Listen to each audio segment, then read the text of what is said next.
बिहार विधानसभा की 243 सीटों का लेखा जोखा में आज का जो सीट है वो है खगड़िया विधानसभा क्षेत्र की। खगड़िया विधानसभा क्षेत्र खगड़िया संसदीय सीट के अंतर्गत आने वाले 6 विधानसभा क्षेत्र में से एक है। सामान्य श्रेणी की सीट है। वीडियो शुरू करने से पहले आप लोग से निवेदन है कि चैनल को सब्सक्राइब कर दे ताकि आने वाले सारा वीडियो आप तक पहुंचता रहे। तो खगड़िया का बात करते हैं तो यहाँ पर एक नाम प्रमुखता से लिया जाता है, वो है बाहुबली रणवीर यादव। आपराधिक छवि के हैं लेकिन खगड़िया की राजनीति में अपना एक वर्चस्व रखते हैं, अपना एक दखल रखते हैं। फिलहाल अगर बात करें रणवीर यादव की तो इनके जो पिता थे रामशरण यादव, जो कि इस क्षेत्र का प्रतिनिधित्व कर चुके हैं और उनका खगड़िया विधानसभा क्षेत्र में एक अच्छा खासा नाम है। आपको यह भी पता है कि रणवीर यादव की दो पत्नियां हैं। तो उनकी जो एक पत्नी है कुमारी पूनम यादव, वो इस क्षेत्र का लगातार 4 बार प्रतिनिधित्व की है। 2005 में पहले लोजपा के टिकट पर चुनाव जीती, फिर 2005 में जो दूसरा चुनाव हुआ वो जदयू के टिकट पर जीती, फिर 2010 में भी जीती, 2015 में जीती, यानी कि लगातार 4 बार इस क्षेत्र से प्रतिनिधित्व कर चुकी है। अभी का जो सिनारियो है उसमें से रणवीर यादव की दूसरी जो पत्नी है कृष्णा यादव, वो फिलहाल राजद के खेमे में है। क्या रणवीर यादव की दोनों पत्नियां इस बार चुनावी मैदान में होंगी? मैं ऐसा क्यों कह रहा हूं उसको पहले समझिए। उनकी पहली पत्नी जो है कुमारी पूनम यादव, जो कि इस क्षेत्र का प्रतिनिधित्व कर चुकी है, जनता दल यूनाइटेड में है। एनडीए गठबंधन के तहत अगर ये सीट जदयू के खाते में जाती है तो कुमारी पूनम यादव को टिकट दिया जा सकता है। इसकी प्रबल संभावना है। दावेदारों में और भी कई नाम है लेकिन सबसे प्रबल दावेदार कुमारी पूनम यादव है।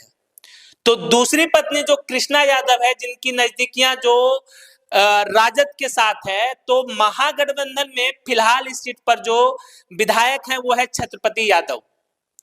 कांग्रेस के टिकट पर चुनाव जीते थे 2020 में। तो महागठबंधन क्या ये सीट कांग्रेस को फिर से देगी?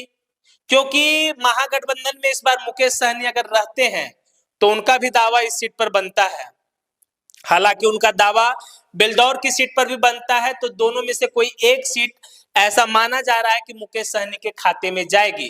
और अगर मुकेश सहनी के खाते में ये सीट गया तो ऐसे हालात में उनके जो प्रत्याशी होंगे वो कृष्णा यादव होंगे, ऐसा माना जा रहा है।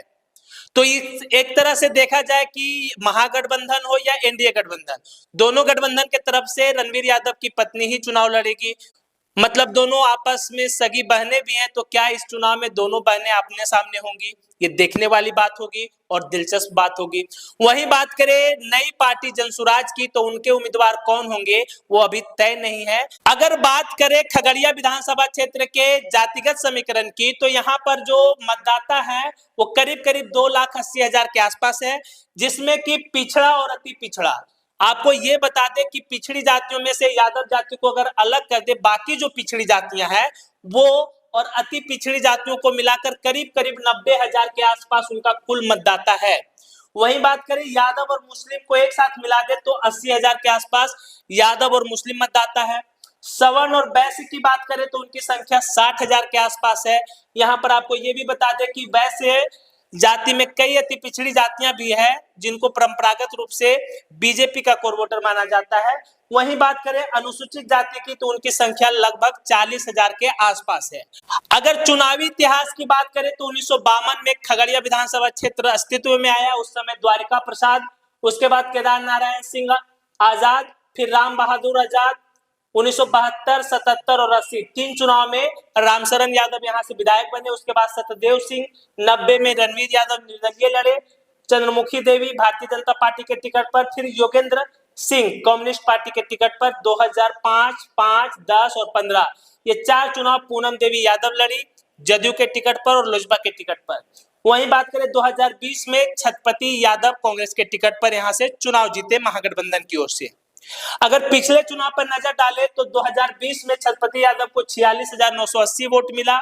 वहीं पर पूनम देवी यादव को 43,000, लोजपा से रेणु कुमारी लड़ रही थी, उनको वोट मिला 20,000। मोहन कुमार यादव लड़ रहे थे पप्पू यादव की पार्टी से, उनको वोट मिला 11,000। जीत हार का अंतर मात्र 3,000 वोटों से रहा था। अगर 2015 की बात करें जब नीतीश और लालू एक साथ लड़ रहे थे तो पूनम देवी को वोट मिला था 64,000।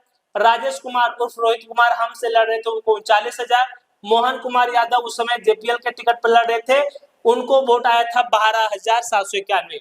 जीत हार का अंतर लगभग 25,000 वोटों से रहा था, क्योंकि उस समय महागठबंधन में नीतीश और लालू एक साथ थे। तो इस बार का जो समीकरण है खगड़िया विधानसभा क्षेत्र में, वो साफ दिख रहा है कि एक तरफ से एनडीए होगा, एनडीए से जदयू यहाँ चुनाव लड़ती आई है और इस बार भी जदयू चुनाव लड़ेगी।